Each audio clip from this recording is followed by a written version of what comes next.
কোন রকমের বেসরকারি বিবাহ বা কোনো উৎসব উপলক্ষে কোনো আলোকসজ্জা করা যাবে না।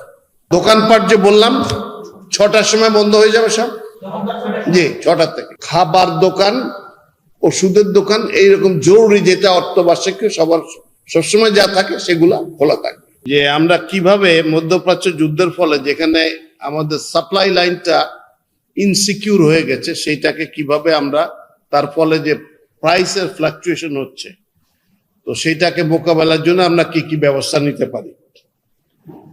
তো এর মধ্যে বেশ কিছু সিদ্ধান্ত হয়েছে। তার মধ্যে একটা আছে যে বাণিজ্যিক অফিসগুলো আমরা কমিয়ে নিয়ে আসতেছি 1 ঘন্টা করে, 9টার থেকে 4টা পর্যন্ত অফিস চলবে, সকল অফিস। এটা সরকারি বেসরকারি সকল অফিস 9টার থেকে 4টা চলবে। আর ব্যাংকিং গুলো চলবে আওয়ার্স 9টার থেকে 3টা পর্যন্ত, 4টায় ব্যাংক বন্ধ হয়ে যাবে। কোন রকমের বেসরকারি বিবাহ বা কোনো উৎসব উপলক্ষে কোনো আলোকসজ্জা করা যাবে না। দোকানপাট যে বললাম 6টার সময় বন্ধ হয়ে যাবে সব, জি 6টার থেকে। হ্যাঁ, শপিং মল, সব দোকানপাট বলতে শপিং মলও তার মধ্যে পড়ে, জি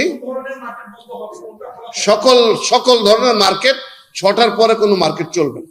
খাবার দোকান, ওষুধের দোকান, এইরকম জরুরি যেটা অর্থবার্ষিক সবার সবসময় যা থাকে সেগুলা খোলা থাকে। এইটা তো আমাদের সামর্থ্যের উপরে দেখতে হবে যে পুরো কত দূর চলে আসে। তো এগুলা একটা জাজমেন্টের ব্যাপার, আমি জাজমেন্টের ভিতরে না যাই, কারণ সিদ্ধান্তটা অন্যরা নেবেন, ক্যাবিনেট থেকে নেওয়া হবে। জাজমেন্টের ভিতরে না যাই, তবে গভর্নমেন্ট চেষ্টা করছে যে যতটুকু এটাকে সাধারণ মানুষের জন্য সাশ্রয়ী করা যায়।